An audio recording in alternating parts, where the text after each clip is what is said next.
Hey there guys, this is Sam and Justin at the Survival Review, and today we are going to be talking about part 15 of the Return to Twin Peaks. Yes. Very good episode. Yes, another episode just continuing moving the plot forward. Yes, there are a lot of different things. Nothing new really, which is nice. Yeah. Because we have 3 episodes left after this.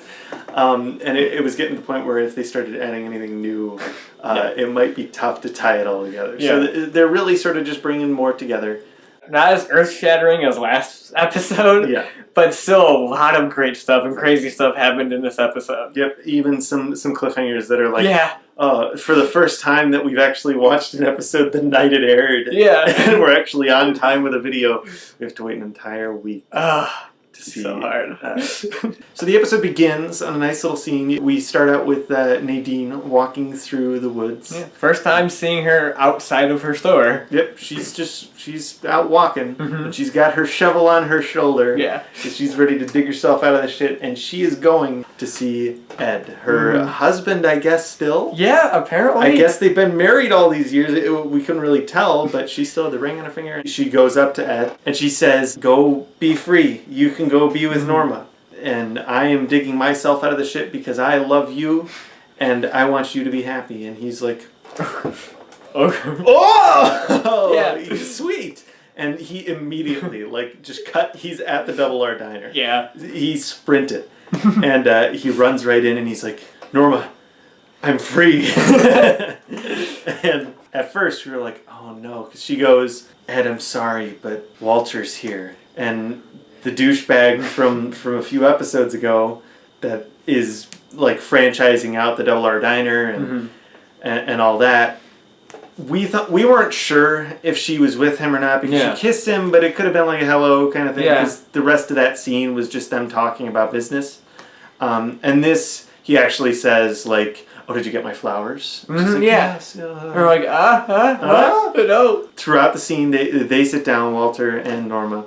And Norma explains to him she wants him to buy her out of the Double R Diner. She just wants her one diner, and then the rest of the franchises can belong to him. And he's like, "You're making a big mistake. And you're gonna regret this." And she's just like, "Fuck you. I want to be with Big Ed." Because you see Ed sitting at the table at the diner. At first, he's all kind of disappointed and sad. But he's sitting there with his eyes closed, you could tell he's just hoping. Yeah. He is just hoping with all his heart that he can hear Walter leave, and you kind of get like a little smirk, and then you see her hand come up on his shoulder, and he's like, "Yes." And he's like, "Let's get married." Yeah. It's a sweet little scene. Oh yeah, it was great. It's really satisfying that worked out that way. Yeah. Bobby and Shelley didn't work out. But at least we got them two now. Yeah. But Shelley was watching this happen. Maybe she'll take a little bit of it to heart and dump that douchebag drug dealer. And go back to Bobby. Because Bobby's a good guy now. I love Bobby. Bobby's the best. He's great. He broke his heart. But at least Ed and Norma are okay. Yes. Granted, they spent 25 years apart, but you know what? You know what? It finally happened. It was great. And then after that, we transitioned from that sweet happiness to to just a dark road at night, and you see Doppelgänger Cooper driving his car, and he pulls up at this old gas station. That's the gas station that the hobo ghosts were coming out of. And so he gets out of there. He goes up the steps and slowly fades away. Him and the hobo ghosts, they both disappear. And then we're sort of following them in wherever the hell they are. Weird Black Lodge-esque area. Yeah, it's like the Black Lodge Woods or something. Yeah. And a subdivision of the Black Lodge, basically. He keeps asking, where's Philip Jeffries? And they keep leading him to these different places. And they make their way to what kind of looks like a motel. He goes into one of these rooms. There's a woman who's like, "I will unlock the door for you." And she says it in reverse. Yeah. So it can only be assumed that this is some kind of lodge. At one point he goes to the stairwell and walks up, and it looks just like the stairwell that Cole saw in his vision where he saw the hobo ghost standing on the stairwell. So he goes up there. So he goes into the motel room and he looks at the wall and there's a light flickering. You're only getting bits and pieces of the wall and it sort of starts to fade away, and it actually moves like a curtain. It doesn't fade away. The wall blows away like a curtain, And there is this device, this bell thing. It's got this gaseous cloud coming out of it, and we hear a voice start talking, and it's Philip Jeffries. Yes. And so this is our way of having Philip Jeffries the character in the show. Yeah. I think it worked pretty well. Oh yeah. I mean, it helps that Twin Peaks is just so weird, and it helps that this is like okay. Yeah. Yeah. Because obviously I think it was intended for, Doppel Cooper to be actually talking to David Bowie. Yeah. But that's okay. I think they handled it pretty well. Oh yeah. Because whoever's doing the voice sounds a lot like, David Bowie and his accent he did. Mm-hmm. So I just feel like he's talking to Philip Jeffries, and it's really interesting the stuff they talk about, because you see a flashback to Fire Walk With Me where Jeffries mentions a person named Judy, and Doppel Cooper goes, "Who's Judy?" Mm-hmm. He just keeps asking who's Judy?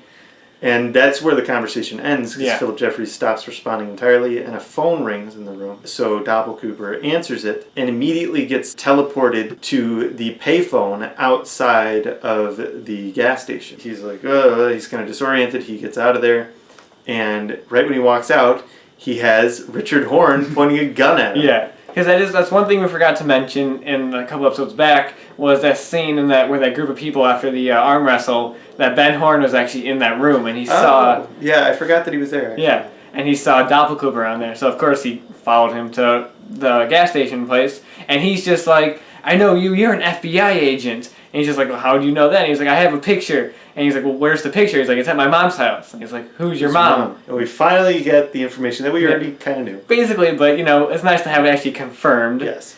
That his mother is Audrey Horne. Yes. We all kind of figured that. Yeah. It's nice that they put it into words. So Doppel Cooper just beats him up. And Doppel Cooper just knocks him down and kicks him in the gut. Yeah. And tells him, "Never threaten me again, I'll get in the car." Yeah. and they go off to wherever they go. And, very important, right as he does this, Doppel Cooper sends a text that's Las Vegas ? Yeah. Which is the text that he sent to Diane in a previous episode. So we can see how things are definitely not playing in order. Yeah, each storyline's not very linear with each other. Yeah, and there's more of that even in this episode. Yeah, but that was the stuff with Doppel Cooper, which was just mind-blowing. It was great to see him actually interacting with the ghost hobos and actually seeing Philip Jeffries finally getting that character back into the fold here. Yeah. That was really great. And what's he going to do with Ben Horne? I don't know what's going on with that. I don't know, but I'm curious. I don't know if there's going to be some sort of confrontation with him and Audrey, maybe, and we'll have to see. We will see. And then we get to Becky's husband, Steve. The douchebag druggy dude who's still on drugs and cheating on her. Yeah. And he's out in the woods with whatever chick he's cheating on his wife with. They're just out by this tree, and he's freaking out. Yeah. He has a gun in his hand. He's got in his hand. He's trying to load the gun. She's like, no, stop.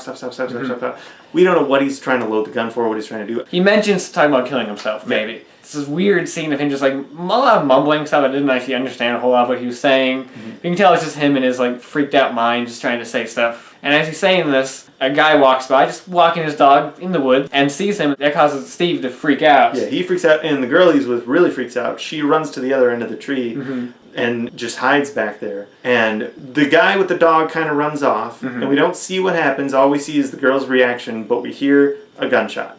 And she is really freaking out, and we can only really assume that he killed himself. Yeah, most likely. Most likely, unless he did a Point Break and just shot in the air. That'd be great. But he's out. He probably killed himself. Yeah. So he's out. I guess Becky's out of the relationship now. It's kind of a positive. There you go. I mean, that's good for her. She might not know it right away. That was interesting, actually, getting a scene with them, since we really haven't had much with him as a character. Yeah. He's only appeared sporadically throughout the show. So it's cool actually seeing something with them, and then he's dead, so he's out. Yeah. Whatever. And then we see that guy with the dog meet up with Harry Dean Stanton at the trailer park. He points to Steve and Becky's home. So he's probably telling Harry Dean Stanton that dude shot himself. Yes.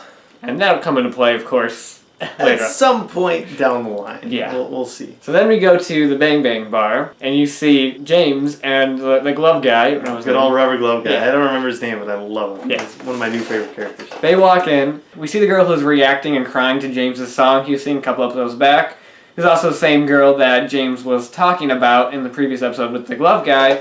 And she's singing at the booth with her husband and a couple other people. And James just walks by and like says hi. He's like, hi, good to see you. Yeah. And her husband's like, the fuck you just say? Yeah. He's like completely freaking out. Yeah, he gets up, starts beating on James. Yeah, like punches him to the ground and just starts wailing. Yeah, on him and his friend are just beating on him. I mean, James's face is like purple when he's Yeah, hitting him. It's yeah. like, oh my god. If this scene happened in seasons 1 or 2, we'd be really happy. Yeah. But, And now, I'm not necessarily mad. no, but it's like, modern James is okay. He's not that bad. He's not that bad. Although in this scene there was some kind of, like you said, stilted acting. Yeah, there's a couple of moments where it's still back, where he's like, we gotta get this guy to the hospital. It's like, that line reading wasn't very good. Very minor. Yeah. You know, I'm still not 100% against James. But as those guys are beating up James, the rubber glove guy goes in to stop it, and he punches the guys, and the punch just like knocks them down. It's knocks insane. them down to the ground and puts them into like seizures almost. Yeah. One of the guys is foaming at the mouth and bleeding from his nose. Crazy. It's just like, oh my god, he could easily have killed this guy. And then Yeah. we find out that they're in intensive care. Yeah. It's just like, jeez. Because James and the rubber glove guy get arrested, and they get put into the jail cell, the same jail cell with Chad, possibly Billy, and the no eyes lady. Yes. The possible Billy guy is still repeating everything Yeah. and stuff. Still saying like, shut up, Chad, when somebody else says, shut up, Chad. Yeah. It's funny. Yeah. And the best part is they look over and you see the no eyes lady in the cell across from Yeah, them. James just goes, what the hell? And I'm like, oh my god, he's reacting to how bizarre this lady is, like nobody else did. Yeah, and But- Chad is just sitting just like, can't take this. Yeah, Chad just screams, shut up! Because the no eyes lady starts making the same noise again from the last episode. And of course, possible Billy just keeps imitating her. So it's just chaos. Yeah, and Chad is losing his mind. Yeah. Which is great, because fuck Chad. Oh yeah, that's great. And then we cut to Las Vegas. Yes. And we see the FBI headquarters. I was happy to see because we got this very little snippet of these two guys that for that, you know, whatever minute-long scene they had in the episode a little while ago, it was great. Yeah. I loved it, and there's more of that here. Yeah. So one guy walks in and just goes like, hey, we have Dougie Jones and his wife here waiting, to see you. And he's like, oh, that's great. And he gets out and he starts walking and they talk about how there's another group of people in here with kids. And the guy goes, kids? Plural?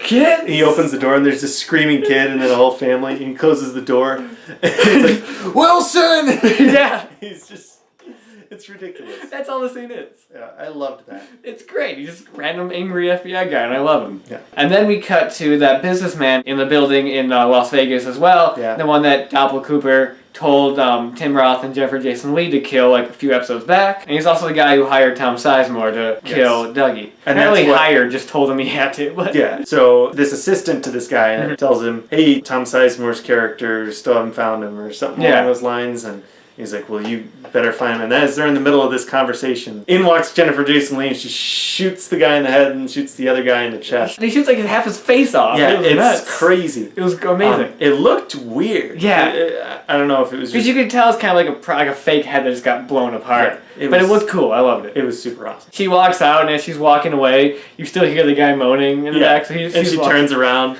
shoots him again, walks back out. And there's another scene later on with her and Tim Roth in the car, just like talking and driving. Eating burgers, Yeah. talking about, Stuff. murdering. Yeah. Great seeing them again. They're great. Yeah. But they've accomplished their goals. So they killed the prison warden a few episodes back, and now they killed the guy in Las Vegas. Yes. So I wonder They're what... good at their jobs. Yeah. I wonder what else Doppelgänger Cooper has planned for him. And then you get this actually really emotional scene with the log lady. It's sad. Yeah. I mean, obviously, because we know the fate of the actual actress, but it's her talking to Hawk. Yeah, she calls up Hawk and basically just says, I'm dying. She's dying and warning him, telling him about... The man in the Blue Pine Mountain, something like that. To be careful, watch out for that. So, Yeah. something there, And then, Hawk hangs up and says, good night and goodbye. Yeah. And you see outside her house, you see the lights shut off. Yeah, and we have another scene where Hawk called everybody into the meeting room, and they go in there and he tells them all that Margaret has passed on. Yeah. And it's just really sad. It is. It's like really emotional, man.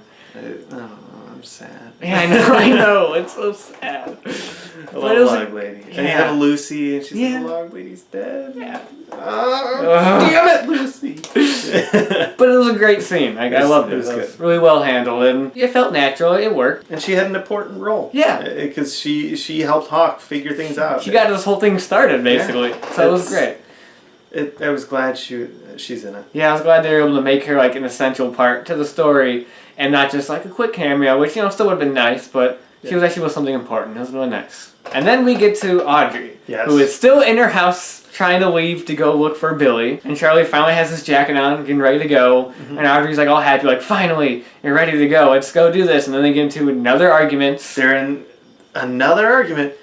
I didn't mind this one as much. I think more so because I already understand kind of what the dynamic between these two is going for. So then the argument continues and gets to the point where Charlie's just like, okay, I'm taking off my coat. Yeah. And he just goes sit down, and she runs over, grabs him by the shirt, and just starts yelling at him. She's like, how can you be like this to me? Yeah. And she's getting really upset. And then that's the scene. That's the scene. Yeah. I think I would have been more okay with this if it was like, if it happened earlier on in the season, because it just feels like I want more with the Audrey character. I could understand. And the fact that we keep cutting to just her sitting in her house, like inching her way to leave, and it's like, just 3 episodes left to move quicker, It's not bothering me as much, but yeah, I can. That's why. Yeah. Kind of because I know, however it plays out, it's probably going somewhere pretty good. Yeah, I know. And so I'm just being patient and letting it get there. Yeah. Which it can be kind of hard sometimes, but yeah, in the end it'll pay off. I'm pretty sure. But it was at least a brief scene. It wasn't as long as the other one, so that's good. It's pretty short, actually. Yeah. So then we cut back to the Roadhouse. And it gets a random ass scene. Yeah. This girl is just sitting at a booth, and these 2 like big biker dudes walk over, just like waiting for her to move. Mm-hmm. And she's like, I'm waiting for someone. So they pick her up. Yeah, they lift her out of her seat, put her on the ground, and just sit down. And you're like, what a couple of assholes. Yeah. And she's just sitting there and slowly starts crawling into the crowd. Yeah. As they're playing this crazy song. Yeah. Then she starts screaming. And it's over. And then credits. Starring Kyle MacLachlan. And you're like, what? What? Okay. Alright. I got it. Fair enough. It wasn't as annoying as like 2 random characters we don't know talking about stuff, so there's that. Yeah, I don't know. It was just a weird moment. Like, very strange. I kind of liked it. Yeah, it was interesting. It kept my attention. I was sitting there the whole time just like, where is this going? What's going to happen here? Yeah, I was just sitting there like, step on her fingers? Ow. Yeah. No. Like, my eyes were glued to the screen just like, what's going to happen? What is this? Like... It's, at this point, probably not connected to anything. No. But... So that's the end of the episode. Yeah. But there was one major scene in the episode that we're saving for last. Yes. The big one. Yeah. That, oh my god, I can't wait another week to find out what happens with this. So we see Dougie and Janie E. sitting in their house. She brings him some cake. Yeah. And they're sitting at the kitchen table and he's eating his cake. He loves that cake. Yeah. He's sitting there eating. He starts playing with the remote, just starts clicking buttons. Mm-hmm. And all of a sudden, he turns on the TV. Oh, completely by accident, just because he wanted to play with the buttons. Mm-hmm. And this old film comes on. And again, the movie says, "Get Gordon Cole," and Dougie seems to recognize the name because he goes, "Oh my god!" It's like the most intense you ever seen Dougie. Yeah, like, actually reacting to something. Yeah, and he pauses it and he looks at the character, and then his eyes get drawn down to the outlet on the wall. Mm-hmm. And so he gets on his hands and knees and he starts crawling to the outlet. And we're like, oh my god. Yeah, and the first thing you said was, don't put the fork in the outlet. The first thing I said was, oh god, Dougie, no, don't put the fork in the outlet. And he goes to the outlet, he lifts up the fork, and he puts it in the outlet. And it causes a power surge, and he's being electrocuted, and the power goes out, and Janie screams, and that's it. That's all we get out of that scene. It's not the last scene in the episode, but that's all we get from that. And we're like, oh no! No! Or, oh yes, because it could be, maybe this is what brings... I feel like it is. Coop back? It could be. Because this is the most, like, actual intent and caring that you've actually seen Dougie be. Yeah. Like, he's never been, like, really drawn to something except for coffee. Yeah. So it's like, I think it is. I think this is what brings Cooper back. I don't know what else it could be. Because it's the outlet and that all ties back into like the outlet he came out exactly. of when we became Dougie. What I was concerned for is that he's taken himself right back into the lodge with it or something like that. Like, what if that happened? Oh, he's just stuck back in the lodge? Yeah. That would suck. But like, I don't think that's it. No. We don't really have a way of knowing that. We've got to wait another week to find out that. Yeah. Oh my god, that was the best. We were just like, no, what? We kept like moving closer to the TV, just like, what? That's going to be the biggest thing that I'm like waiting to find out what happens with next week. Oh yeah. In the coming 3 weeks or 2 weeks because they're doing the last 2 episodes in one night. Yeah. We have 2 weeks left of this. How crazy is that? Oh man. So that was episode 15. It's another great episode. Yeah, really Not as like mind blowing as last week's. 14 was really just nonstop. Yeah. This was solid too. Just at more of a steady pace. Yeah. Plots are still converging. Like this is the end point. This is where everything is starting to come together, and you can feel things are coming together. Yes. And it's a great feeling. Yeah. It's just a great feeling seeing things tying in. You're like, here we go. It's all coming together. It's great. Everything is happening, and I'm sure it's going to be coming together even more next week. Oh yeah, definitely. Until then, see you guys later.